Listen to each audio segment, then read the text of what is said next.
លោកបណ្ឌិតលីសុភាពផ្ដាំផ្ញើដល់ប្រជាពលរដ្ឋទាំងអស់ត្រូវយល់ដឹងអំពីបញ្ហាសុខភាពភ្នែកនិងត្រួតពិនិត្យភ្នែកឲ្យបានទៀងទាត់ដើម្បីជៀសវាងមានបញ្ហាទើបរកការព្យាបាលដូច្នេះសូមទស្សនាជាមួយលោកចាងវាងទាំងអស់គ្នាតើលោកបណ្ឌិតផ្ដាំផ្ញើអ្វីខ្លះដល់បងប្អូនប្រជាពលរដ្ឋខ្មែរមិនថានៅក្នុងស្រុកមិនថានៅក្រៅស្រុកសូមទស្សនាជាមួយលោកចាងវាងទាំងអស់គ្នា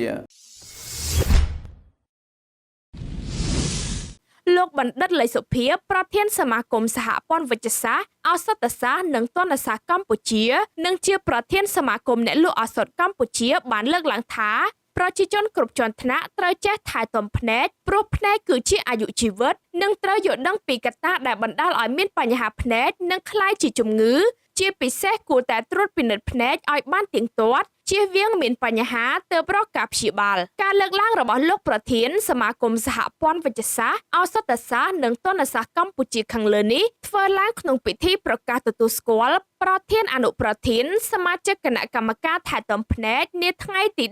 18ខែឧសភាឆ្នាំ2024នេះនៅទីស្នាក់ការកណ្ដាលសមាគមនៅខណ្ឌជ្រោយចង្វាលោកបានបញ្ជាក់ថាគណៈកម្មការថែទាំភ្នែកនេះគឺមានគោលដៅគាំទ្រទៅដល់ពលរដ្ឋក្នុងសហគមន៍អ្នកលក់ថ្នាំពេទ្យភ្នែក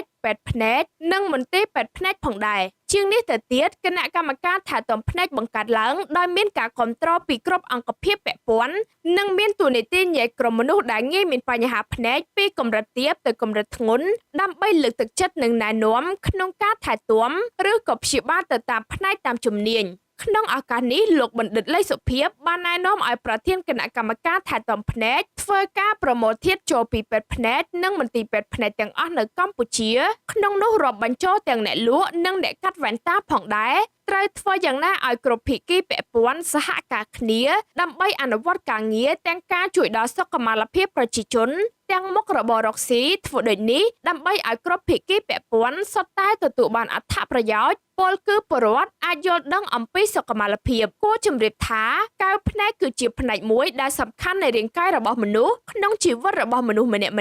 តែងតែមានបញ្ហាភ្នែកយ៉ាងហោចណាស់ក៏ម្ដងដែរបញ្ហាស្រាលខ្លះអាចនឹងព្យាបាលងាយស្រួលឯករណីខ្លះទៀតទាល់តែត្រូវការពេទ្យជំនាញដូចនេះហើយទើបមនុស្សយើងគ្រប់រូបគួរតែយកចិត្តទុកដាក់លើការថែរក្សាសុខភាពភ្នែកឲ្យមែនទែនមានកត្តាបង្កជាច្រើនដែលបណ្ដាលឲ្យមនុស្សមានបញ្ហា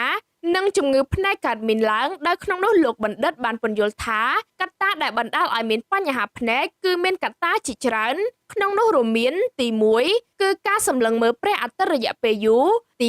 2របបអាហារដែលគ្មានតុល្យភាពទី3បណ្ដាលមកពីការសម្លឹងមើលទូរស័ព្ទ smartphone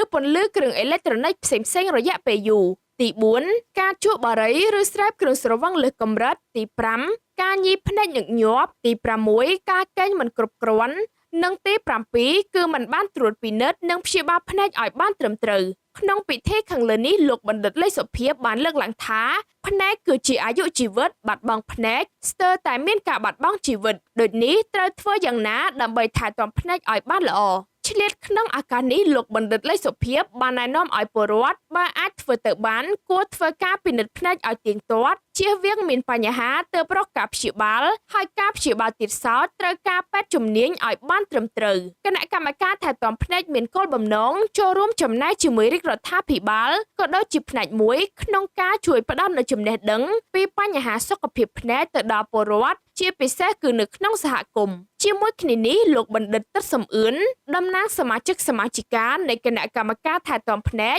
បដិញ្ញាចូលរួមអប់រំផ្សព្វផ្សាយចំណេះដឹងក្នុងការថែទាំភ្នែកដល់សហគមន៍និងពង្រឹងសមត្ថភាពជំនាញវិជ្ជាជីវៈដល់សមាជិកសមាជិកាឲ្យបានគ្រប់គ្នាថែមទាំងពង្រីកក្រុមការងារថែទាំភ្នែកឲ្យមាននៅទូទាំងកម្ពុជាផងដែរ